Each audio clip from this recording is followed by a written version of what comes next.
बहुत समय पहले अफ्रीका के जंगल में टूनी चिड़िया अपनी दो बहुओं के साथ रहती थी। कुछ दिनों से उसकी तबीयत खराब चल रही थी। वो अपने दोनों बेटे और बहुओं को अपने पास बुलाती है। मेरे बच्चों, मुझे लगता है अब मैं ज्यादा दिनों तक जिंदा नहीं रह पाऊंगी। मैं चाहती हूँ अपने जीते जी सारी जमीन जायदाद तुम दोनों में बराबर बराबर बांट दूँ। अरे माँ जी, आप अपने मुँह से ये क्या अपशगुनी बातें बोल रही हैं? मरे आपके दुश्मन, आप जल्दी ठीक हो जाएंगी। नहीं टुनटुनी बहू, मेरा बुलावा ऊपर वाले के यहाँ से आ गया है। अपने जीते जी बंटवारा कर दूंगी तो चैन से मर सकूंगी।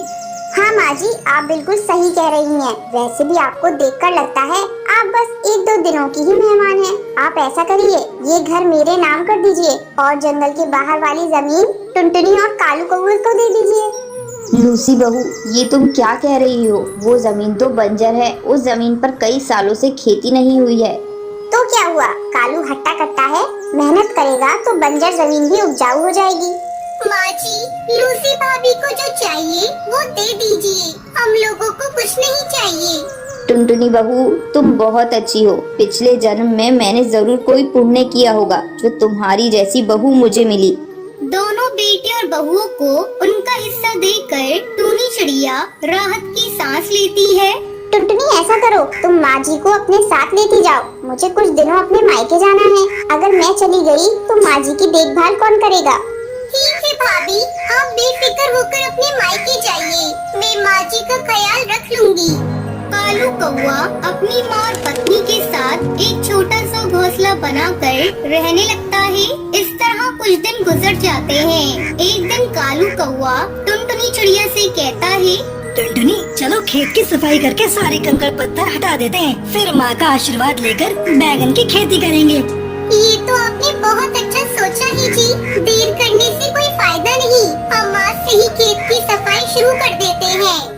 दोनों पति पत्नी मिलकर खेत का सारा कंकड़ पत्थर हटाकर उसकी सफाई करते हैं। फिर उसमें मिट्टी और खाद डालते हैं।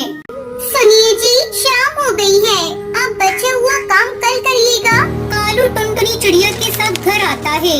माँ जी कुछ तो बोलिए। माँ जी, आप इतनी जल्दी हमें छोड़कर नहीं जा सकती। दुखी मन से कालू कौवा अपनी माँ को खेत में ही दफना देता है।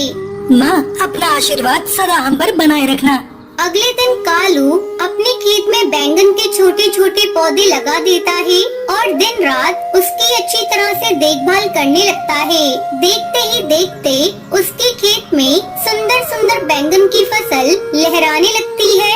देख रही हो जी, अपने खेत में बैंगन कितने सुंदर लग रहे हैं। फसल इतनी अच्छी आई है कि विश्वास ही नहीं हो रहा है कि ये खेत बंजर था। आपने बहुत मेहनत की है। आज माँ जी जिंदा होती तो इस फसल को देखकर बहुत खुश होती। कालू को वो अपने खेत से बैंगन तोड़कर शहर की मंडी में बेच देता और पैसे लाकर टुनटुनी को दे देता है।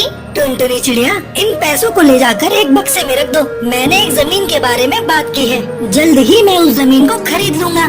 खुशी खुशी टुनटुनी चिड़िया उन पैसों को ले जाकर एक बक्से में रख देती है। टुनटुनी और उसका पति बैंगन की खेती करके खुशी खुशी अपनी जिंदगी बिताने लगते हैं।